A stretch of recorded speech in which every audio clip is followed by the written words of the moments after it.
देखिए, आज मैं आप लोगों को लंब वृत्तीय बेलन, जो कल आप लोगों को बताए थे, घनाभ का पृष्ठीय क्षेत्रफल, उसमें आप लोगों ने किसी भी तल या किसी भी घनाकार आकृति के क्षेत्रफल के बारे में पढ़े थे। किसे हम पृष्ठीय क्षेत्रफल कहेंगे, किसे संपूर्ण पृष्ठीय क्षेत्रफल कहेंगे।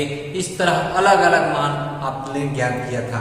सेम टू सेम उसी तरह यहाँ भी लंब वृत्तीय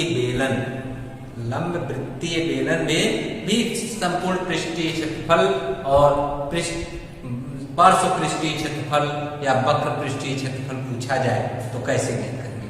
सबसे पहले आप लंब वृत्तीय बेलन की परिभाषा जाने। परिभाषा क्या कहते हैं? यह कहते हैं किसी आयत का एक भुजा को आधार मानकर उसके परितः घुमाया जाए तो जो ठोस आकृति बनती है उसे हम लंब वृत्तीय बेलन या सिलेंडर कहते हैं। देखिए, आयताकार कागज का मकसद यह है, एक पन्ना ले लें, पन्ने के किसी एक भुजा को आधार मान लें, चाहे चौड़ाई को मान लें या लंबाई को मान लें। यदि लंबाई मानकर उसको घुमाते हैं तो उतनी त्रिज्या लेकर एक वृत्ताकार भाग बनेगा और चौड़ाई ऊंचाई हो जाएगी।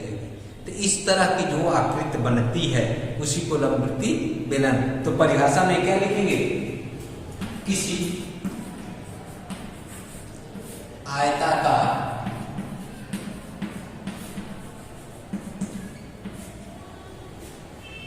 कागज के एक भुजा को आधार मानकर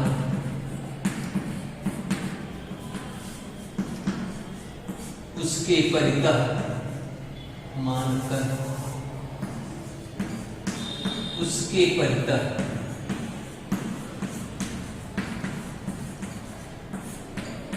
घुमाने पर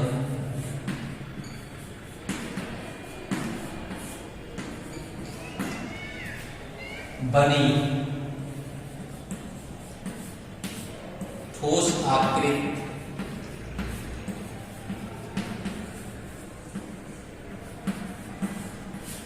को लंब वृत्तीय बेलन या सिलेंडर कहते हैं।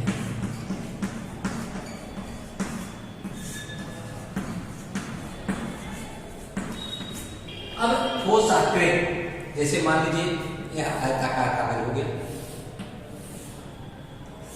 अब इसको आधार मानकर इस तरह घुमाएं, चाहे इसी कागज को एक वृत्त के रूप में बना दें तो आपको इस तरह की आकृति मिल जाएगी। कौन से?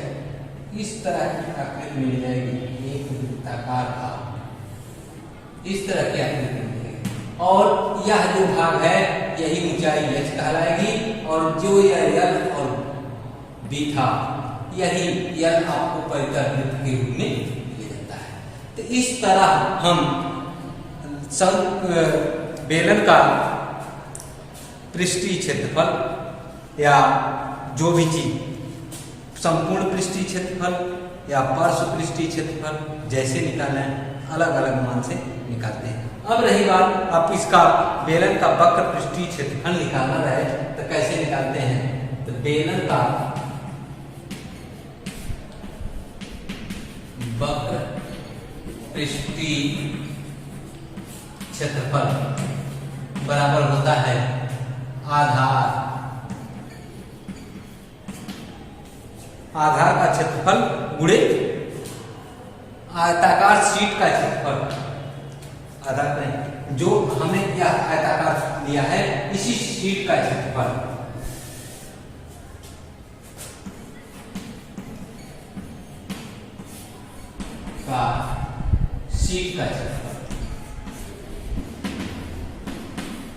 यानी लंबाई हुई यही होना चाहिए। अब हम जब इस तरह बना दिए, इसमें देखिए आयताकार भाग है, नीचे का क्या हो गया? परिधि की संपूर्ण लंबाई, वृत्ताकार भाग क्या हो गया? वृत्ताकार भाग। अब वृत्ताकार भाग हो गया तो नीचे के संपूर्ण भाग किस में बदल गया, वृत्त के रूप में। कितनी लंबाई होगी, यानी वृत्त का परिधि उसकी लंबाई होती है तो 2 पाई r, और क्या बचा होगा h की गुणा करना है, तो यानी यह माना जाता है वक्र पृष्ठीय क्षेत्रफल, वक्र पृष्ठीय क्षेत्रफल बराबर होता है 2 पाई r h से, जिसमें जो इसमें इस तरह आपका वक्र पृष्ठीय क्षेत्रफल। लेकिन यही पूछ दिया जाए संपूर्ण पृष्ठीय क्षेत्रफल, यहाँ वक्र पृष्ठीय क्षेत्रफल का मकसद यह हो गया केवल गोलाकार भाग का आपने निकाला है, जैसे सिलेंडर है क्या भाग। अगर संपूर्ण पूछ दिया जाए तो संपूर्ण पृष्ठीय क्षेत्रफल, देखिए संपूर्ण पृष्ठीय क्षेत्रफल में जो नीचे ऊपर ये वृत्ताकार भाग है इनका भी क्षेत्रफल जुट जाएगा। ये वृत्त का क्षेत्रफल क्या होता है, पाई आर स्क्वायर, तो पाई आर स्क्वायर यहाँ, पाई आर स्क्वायर यहाँ, यानी 2 पाई आर, यानी वक्र पृष्ठीय क्षेत्रफल, वक्र पृष्ठीय क्षेत्रफल धन दोनों सिरों, दोनों वृत्ताकार सिरों का क्षेत्रफल, दोनों वृत्ताकार सिरों का क्षेत्रफल, सिरों का क्षेत्रफल लगा लें। यह क्या होता है 2 pi R H plus pi R square plus pi R square, क्या हो जाएगा 2 pi R H plus 2 pi R square.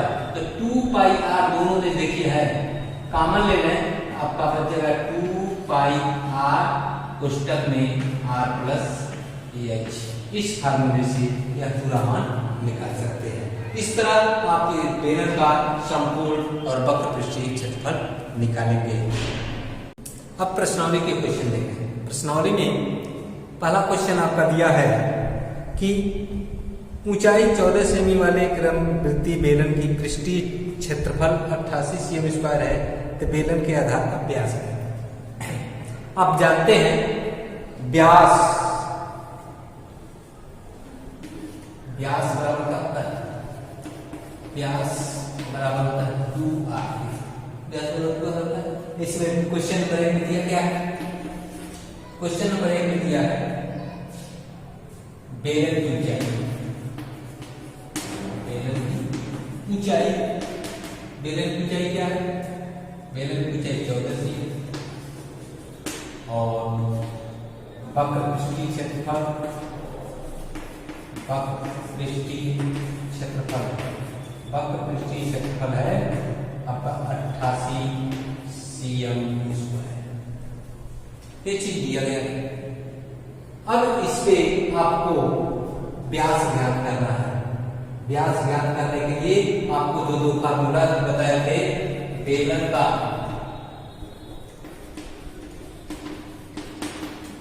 वक्र पृष्ठीय क्षेत्रफल बराबर 2 पाई आर एच और संपूर्ण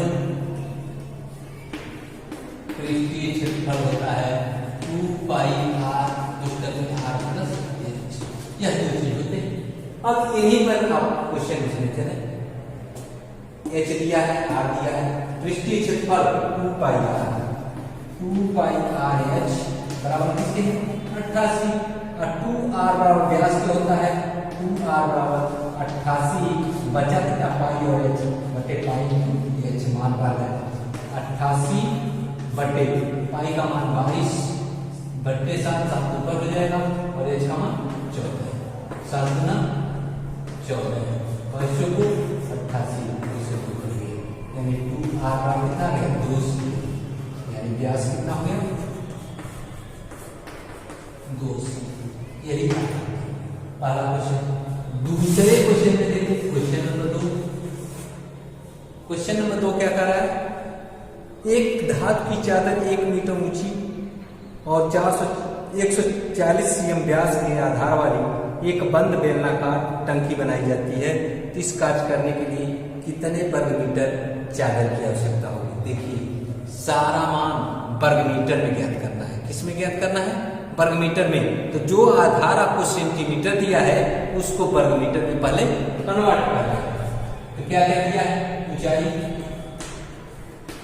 1 मीटर, आधार का व्यास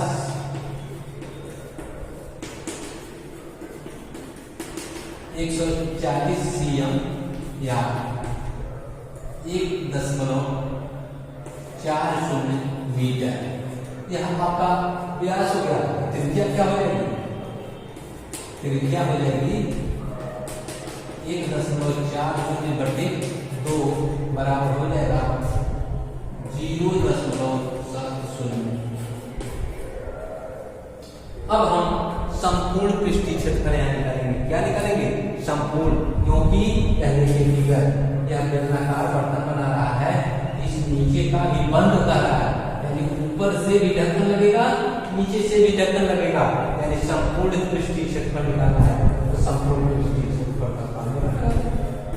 संपूर्ण पृष्ठीय क्षेत्रफल, संपूर्ण पृष्ठीय क्षेत्रफल 2πr प्लस h मान लिख दीजिए। 2 गुणे 22/7 गुणे r का मान 0.70, r का मान 0.70 गुणे h का मान 1 गुण दीजिए। 22×44 गुणे इसे काट दें 10 आ जाएगा। 0.10 एक कितना हो जाएगा? 1.07 यह हो जाएगा। इसी विग्रह के रूप में अब इसका इसमें गुणा करना है, आ जाएगा 4.40 गुणे 1.70 गुणा करना है। गुणा करके मान जो आएगा वही आपका आंसर हो जाएगा। गुणा कर लीजिए यहाँ 4.4 गुणे 1.7 7 28 को 8 8 28 30 4 4 8 4 7 7.48 मीटर। यही आपका उत्तर बनेगा। इस तरह आप निकालेंगे। इसी तरह क्वेश्चन नंबर 3, क्वेश्चन नंबर 3 में आपको कुछ चीजें दी गई हैं और उसमें आपका मान ज्ञात करना है। क्वेश्चन नंबर 3 आपको क्वेश्चन नंबर 3 में यह दिया गया है कि इसकी आंतरिक और बाह्य त्रिज्या इस तरह की फिगर में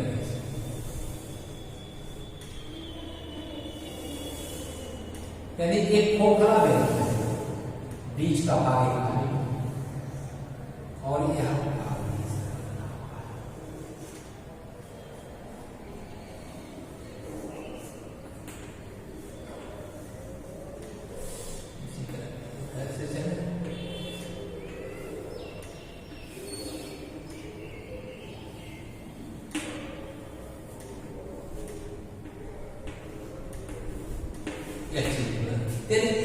बेलन का यह भाग जो मोटाई बढ़ रही है इसका भी क्षेत्रफल निकालकर आपको जोड़ना पड़ेगा।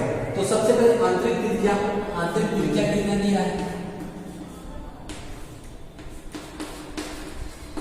आंतरिक त्रिज्या यानी आंतरिक व्यास क्या दिया है? 2 cm।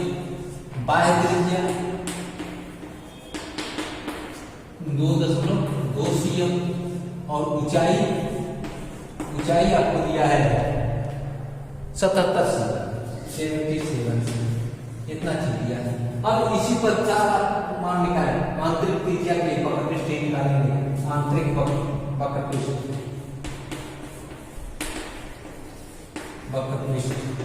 आंतरिक वक्र पृष्ठ क्या है? 2πr h। आंतरिक त्रिज्या रखेंगे 2 गुणे 22/7 गुणे r का मान आ जाएगा 2 और ये समान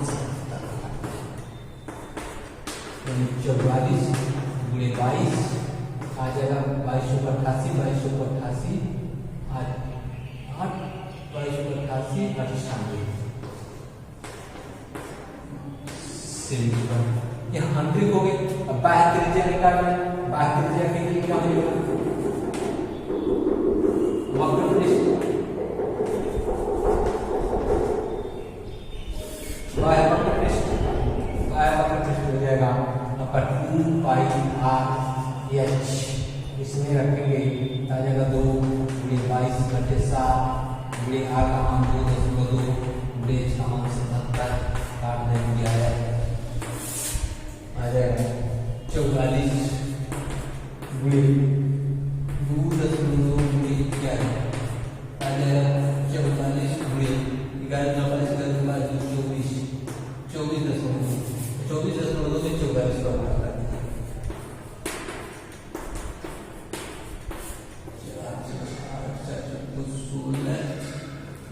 4 अब 6 हो जाएगा 6 9 8 8 14 16 आ जाएगा 106 और 106 4.8 सेमी स्क्वायर 1064 सेमी स्क्वायर क्या हो गया। अब एक चीज और, इसमें जो यहाँ त्रिज्याएं बन रही हैं इन दोनों का क्षेत्रफल जोड़ना है, तो अद्वितीय भाग का क्षेत्रफल ऊपर और नीचे बने तीन भाग का क्षेत्रफल क्या हो जाएगा 2 पाई r स्क्वायर। दो बनेंगे, मान करना 2 गुणे पाई। अब r स्क्वायर का मतलब यहाँ 2 चीज हो जाएगा, देखिए बाहरी और आंतरिक त्रिज्या में इसमें घटा दें, capital r square minus small r square. इस फार्मूले से आप मान रख देंगे पाई का मान 22/7 गुणे 2.2 का होल स्क्वायर माइनस 2 का होल स्क्वायर 2 गुणे 2.22/7 पुस्तक में आ जाएगा 4.84 आ जाएगा 2 गुणे 22/7 गुणे 0.8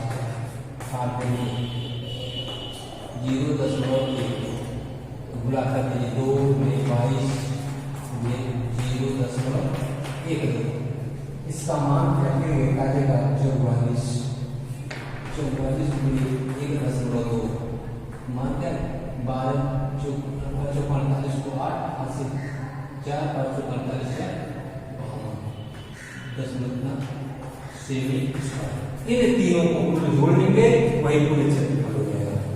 कुल क्षेत्रफल आपका आ जाएगा 968 धन 1064.8 धन 52.8। इन सबका मान आएगा, यही आंसर हो जाएगा। इस तरह आप पूरा मान निकालेंगे, बाकी क्वेश्चन को हल करेंगे। क्वेश्चन नंबर 4 में आपको दिया है बेलन का व्यास, बेलन की लंबाई, और क्या दिया है एक बार समतल कर एक खेल के मैदान को एक बार समतल करने के लिए कुल 500 चक्कर लगाने पड़ते हैं। समतल करने में लगाए, समतल करने में चक्करों की संख्या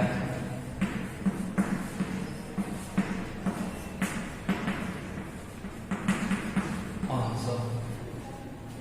अब देखिए जैसे मान लीजिए बेलन है, यह बेलन है, इस बेलन को घुमाया जाए, मान लीजिए चाक है, चाक को जब घुमाएंगे किसी फर्श पर या कहीं, तो एक चक्कर लगाने में जितनी दूरी तय करेगी वही इसका चली गई दूरी होगी, या इसका वक्रपृष्ठ जो होगा वही एक चक्कर चली गई दूरी होगी। कैसे ध्यान से देखेंगे, यानी इसका वक्रपृष्ठ जो होगा, यह पूरा गोलाई का जो वक्रपृष्ठ होगा, एक चक्कर लगाने में वही चली गई दूरी होगी। अब एक चक्कर लगाने में चली गई दूरी इसके वक्रपृष्ठ के बराबर है, कुल कितने चक्कर लगाने पड़ रहे हैं 500। तो बेलन का वक्रपृष्ठ निकालकर 500 से गुणा कर दें, हमें पूरे खेल के मैदान का क्षेत्रफल मिल जाएगा। खेल के मैदान के क्षेत्रफल के लिए सबसे पहले आप निकालें बेलन का वक्र पृष्ठ, बेलन का वक्र पृष्ठ, पृष्ठीय क्षेत्रफल, वक्र पृष्ठीय क्षेत्रफल क्या होता है 2πr × h।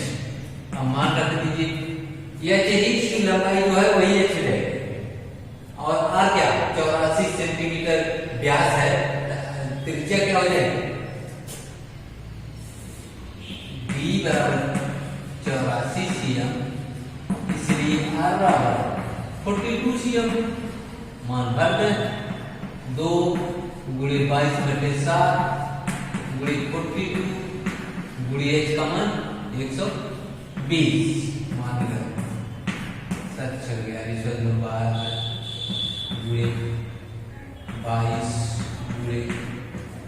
120 12 पूरा करके 144 एक जीरो है × 22 बाद में जो भी बात है कार्यक्रम बाद में चले ठीक। अब इसका उल्टा कर दिए, ये भी जीरो 2288 2288 8 96 को 6 हासिल 9 22 22 9 31 680 वर्ग से वर्ग होगा से। अब इतने चक्कर लगाने के लिए मैदान का कुल क्षेत्रफल बराबर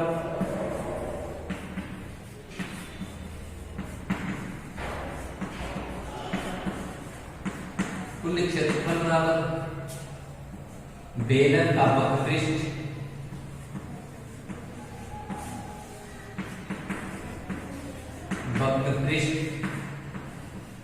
गुणे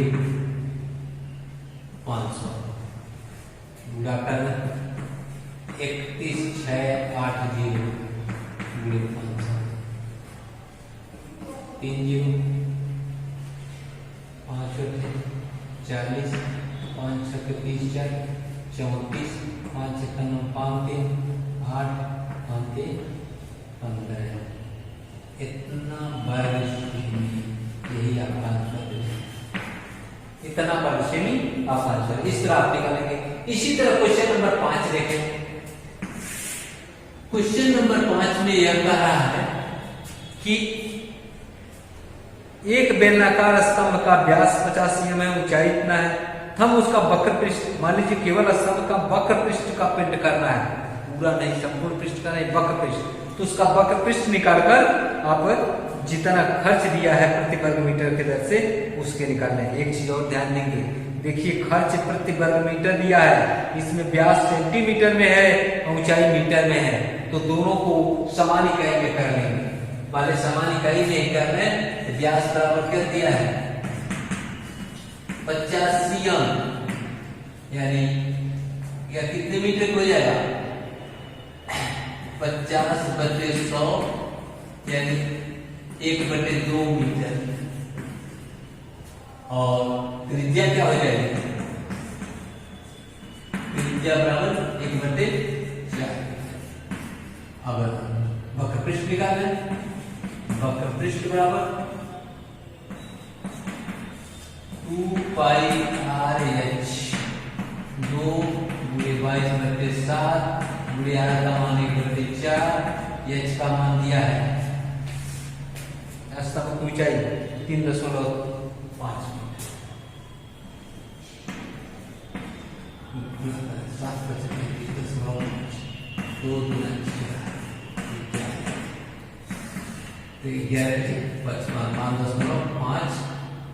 मीटर स्क्वायर यह क्षेत्रफल हो गया। अब खर्च क्या होगा, खर्च बराबर के लिए कुल क्षेत्रफल गुणे दर, क्षेत्रफल 5.5, दर कितना है, दर दिया है आपको 12.2, गुणा कर देंगे, जो मान आएगा यही आपको उत्तर होगा। गुणा कर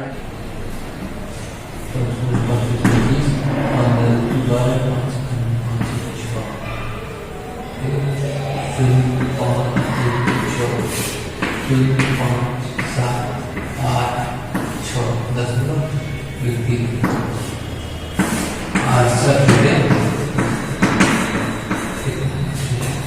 खर्च क्या हो गया, इतना रुपया आपका खर्च हो गया।